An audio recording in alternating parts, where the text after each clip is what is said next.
यीशु हेबे तुम साथी दूर हेब भय भ्रांति से तो जगतर ज्योति अंधकार हेब इति प्रात ज्योति जीवन जला प्रात ज्योतिर समस्त दर्शक भाई भणी मान को मोर आंतरिक शुभेच्छा एवं अभिनंदन जनाए। प्रभुंकर पवित्र मान आमर धन्यवाद हो ए कार्यक्रम करने प्रभु आम को सक्षम कर आपण मान को अशेष अशेष धन्यवाद जनाए जे आपण मैंने नियमित भाव में आम मानकर ये कार्यक्रम देखुंट आदि कार्यक्रम संबंध में आपंकर कौन प्रश्न थाए संदेह थाए दयाकोरी आम सहित जोगाजोग करूँ। जदि आपंकर कौन से प्रार्थना अनुरोध थाए ता आमको जनातु आम आपण निमंते नियमित भाव में प्रार्थना करुछु। तेज आज आम जो प्रसंग रे आलोचना करवा तार शीर्षक है परित्राण विहीन हजि जाइथिबा मनुष्यर अवस्था कौन। परित्राण विहीन जड़े जी परित्राण पाई नहीं से प्रकार व्यक्तिर जीवन अवस्था कौन। ये पृथ्वी आम जिते मनुष्य माने जन्म होइछु आमर दुई प्रकार अवस्था अच्छी। गोटे अवस्था है जे आम जीवन में आम दुई प्रकार अवस्थार सम्मुखीन होता हूँ तो आम प्रथम अवस्था है हूँ आम प्रभु ख्रीष्ट विश्वास करी परित्राण प्राप्त व्यक्ति अटू किंबा द्वितीय अवस्था होची परित्राण विहीन व्यक्ति अटू आम हूँ तो प्रभु ख्रीष्ट को ग्रहण करूँ किंबा ग्रहण करना।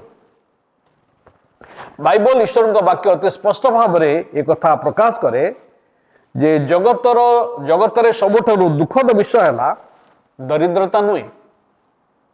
जदि दरिद्रता समस्या अटे असुस्थता बा युद्ध नुहे मात्र सबुठारु दुखद घटना होची दुखद समस्या होची पापरे हजि जाइथिबा ईश्वर ठारो पृथक जीवन काटिबा। आज आम समस्ते आमनकर आत्मिक अवस्था को बुझिबा नितांत आवश्यक। प्रश्न होची मु कोन उद्धार प्राप्त व्यक्ति अबा मु जने हजि जाइथिबा व्यक्ति। आपण जेकोन से धर्मर लोक हंतु जायसे नहीं आपण जेकोन संस्कृतिर लोक हंतु जायसे नहीं आपण जेकोन से फिलोसफी को विश्वास करने जायसे नहीं किंतु प्रश्न होची आपण उद्धार प्राप्त व्यक्ति ना हजि जाइथिबा व्यक्ति। अनेक समय परित्राण विहीन व्यक्ति से ठीक अच्छे बोली मने करिथाए से धर्म कर्म ठीक करुची से नैतिकतार जीवन यापन करुची आउ से बहुत किसी करुची से भावे मु ठीक अच्छी।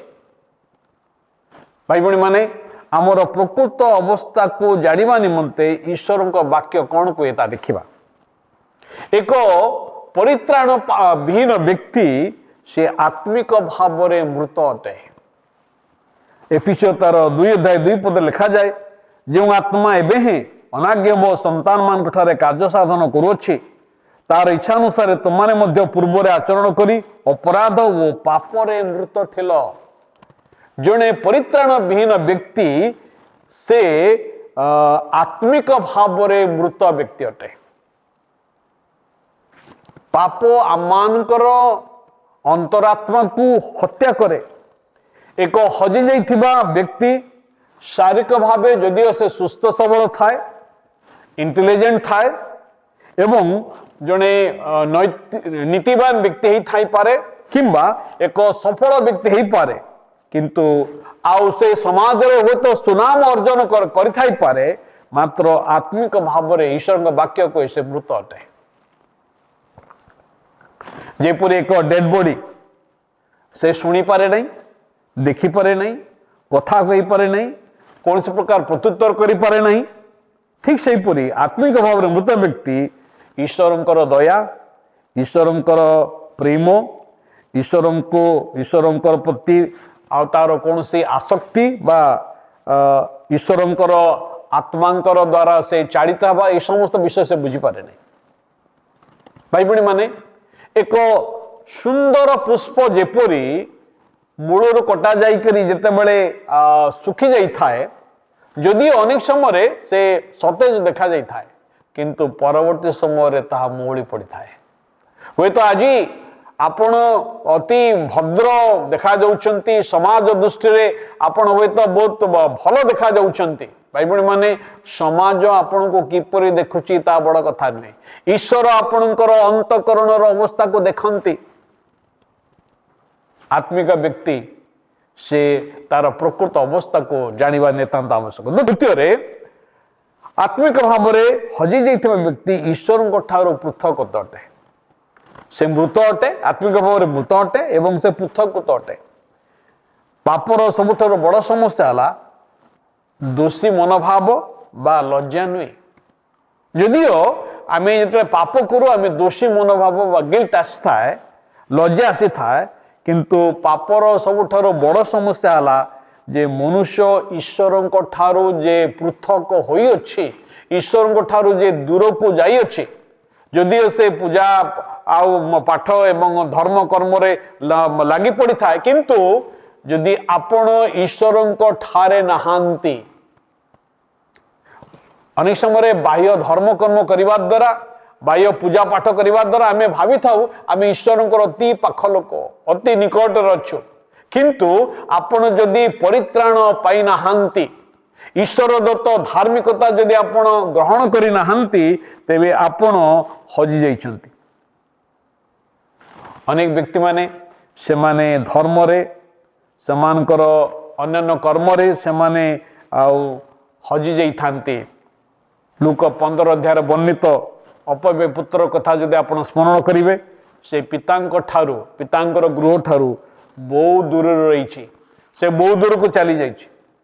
ଏକ ଆତ୍ମିକ ଭାବେ ହଜିଯାଇଥିବା ବ୍ୟକ୍ତି ସେ ଦଣ୍ଡାଜ୍ଞାର ଅଧୀନରେ ଥାଏ। ଯୌନ ତାର 3 ଅଧ୍ୟାୟ 18 ପଦ ଲେଖା ଅଛି ଯେ ତାଙ୍କଠାରେ ବିଶ୍ୱାସ କରେ ସେ ବିଚାରିତ ହୁଏ ନାହିଁ, ଯେ ବିଶ୍ୱାସ କରେ ନାହିଁ ସେ ବିଚାରିତ ହୋଇ ସାରିଲାଣି, କାରଣ ସେ ଈଶ୍ୱରଙ୍କ ଅଦ୍ୱିତୀୟ ପୁତ୍ରଙ୍କ ନାମରେ ବିଶ୍ୱାସ କରିନାହିଁ।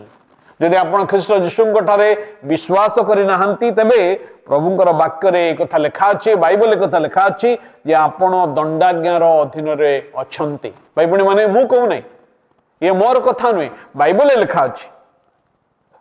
ହଜି ଯାଇଥିବା ବ୍ୟକ୍ତି ଆଉ ସେ କ'ଣ କରେ ନା ସେ ଦଣ୍ଡାଜ୍ଞାର ଅପେକ୍ଷାରେ ଅଛି। ଯେପରିକି ଜଣେ ବନ୍ଦୀ ଯେ ଫାଶୀ ଦଣ୍ଡର ଅପେକ୍ଷାରେ ଅଛି, ସେ ଖାଉଛି, ପିଉଛି, ଶୋଉଛି, ହସୁଛି, ମାତ୍ର ମୃତ୍ୟୁ ତାକୁ ଅପେକ୍ଷାରେ ଅଛି। ଏବଂ ହଜିଯାଇଥିବା ବ୍ୟକ୍ତି ସତ୍ୟତା ପ୍ରତି ଅନ୍ଧ ଅଟେ, ସେ ସତ୍ୟତାକୁ ଜାଣିପାରୁନାହିଁ। କାରଣ 2 Corinthians ତାର 4 ଅଧ୍ୟାୟ 4 ପଦରେ କଥା ଲେଖା ଅଛି, ଜଗତପତି ଶୟତାନ ଅବିଶ୍ୱାସୀ ମାନଙ୍କର ଜ୍ଞାନ ଚକ୍ଷୁକୁ ଅନ୍ଧ କରିଅଛି। ଭାଇ ଭଉଣୀମାନେ, ଶୟତାନ ଆମମାନଙ୍କର ଜ୍ଞାନ ଚକ୍ଷୁକୁ ଅନ୍ଧ କରିଦେଇଥାଏ, ଯାହାଦ୍ୱାରା ଆମେ ସତ୍ୟତାକୁ ଜାଣିନଥାଉ। ସେଥିପାଇଁ ପ୍ରଭୁ ଖ୍ରୀଷ୍ଟ ଏ କଥା କହିଲେ, ତୁମେମାନେ ସତ୍ୟ ଜାଣିବ ଆଉ ସେ ସତ୍ୟ ତୁମମାନଙ୍କୁ ମୁକ୍ତ କରିବ। ହଜିଯାଇଥିବା ବ୍ୟକ୍ତି ଖ୍ରୀଷ୍ଟଙ୍କର ଗୌରବକୁ ଦେଖିପାରେ ନାହିଁ। ସେ ହୁଏତ ବାକ୍ୟ ପାଠ କରିପାରେ, ଶୁଣିପାରେ, ଆଶ୍ଚର୍ଯ୍ୟ କର୍ମକୁ ଅନୁଭବ କରିପାରେ, ମାତ୍ର ସେ ବିଶ୍ୱାସ ବିନା ଅନ୍ଧ ଭାବରେ ଥାଏ। ଶୟତାନ ତାର ଜ୍ଞାନ ଚକ୍ଷୁକୁ ଅନ୍ଧ କରି ରଖେ, ଯାହାଦ୍ୱାରା ସେ ସତ୍ୟ ଅବସ୍ଥାକୁ ଦେଖିପାରେ ନାହିଁ। ଏକ ହଜିଯାଇଥିବା ବ୍ୟକ୍ତି ସେ ଆଶାବିହୀନ ଅଟେ, ସେ ଈଶ୍ୱର ବିହୀନ ଅଟେ, ସେ ଆଶାବିହୀନ ଅଟେ। ଏକ ପରିତ୍ରାଣ ବିହୀନ ବ୍ୟକ୍ତି ଯଦିଓ ସେ ତାର ଟଙ୍କା ପଇସାରେ, ଜୀବିକାରେ, କ୍ୟାରିୟରରେ, ସମ୍ପର୍କରେ ବହୁତ କିଛି ଉନ୍ନତି କରିଥାଇପାରେ, ମାତ୍ର ତା ଜୀବନରେ ଆଶା ନାହିଁ। ଭାଇ ଭଉଣୀମାନେ, ଆପଣଙ୍କ ନିମନ୍ତେ, ମୋ ନିମନ୍ତେ ଦ୍ୱିତୀୟ ଥରର ସୁଯୋଗ ନାହିଁ, କେବଳ ଥରେ ପ୍ରଭୁ ସୁଯୋଗ ଦେଇଛନ୍ତି। ଏଣୁ ପ୍ରଭୁ ଆମମାନଙ୍କୁ ଚାହାନ୍ତି ଆମେ ଯେପରି ତାଙ୍କ ନିକଟକୁ ଫେରି ଆସୁ ଆଉ ତାଙ୍କୁ ଜୀବନରେ ଗ୍ରହଣ କରି ସେ ଅନନ୍ତ ଜୀବନର ଅଧିକାରୀ ହେଉ। ଆସନ୍ତୁ ପଦେ ପ୍ରାର୍ଥନା କରିବା। ପ୍ରଭୁ, ତୁମ ପବିତ୍ର ନାମକୁ ଧନ୍ୟବାଦ ଦେଉଛୁ। ଆମେ ଦିନେ ହଜି ଯାଇଥିଲୁ, ମାତ୍ର ତୁମେ ଖୋଜି ଖୋଜି ଆମ ନିକଟକୁ ଆସିଲ ଏବଂ ପ୍ରଭୁ ଆମମାନଙ୍କୁ ତୁମର ଜୀବନ ଦେଇଅଛ। ଏ କାର୍ଯ୍ୟକ୍ରମ ଦେଖୁଥିବା ପ୍ରତ୍ୟେକ ଦର୍ଶକ ଭାଇ ଭଉଣୀମାନଙ୍କୁ ଆଶୀର୍ବାଦ କର, ଯେଉଁମାନେ ଏପର୍ଯ୍ୟନ୍ତ ତୁମକୁ ଜୀବନରେ ଜାଣିନାହାନ୍ତି ସେମାନଙ୍କ ନିକଟରେ ଆପଣଙ୍କ ପ୍ରକାଶ କର। ଏହି କ୍ଷୁଦ୍ର ପ୍ରାର୍ଥନା ଯୀଶୁଙ୍କ ନାମରେ ଉତ୍ସର୍ଗ କରୁଅଛୁ। ଆମେନ୍। ନମସ୍କାର।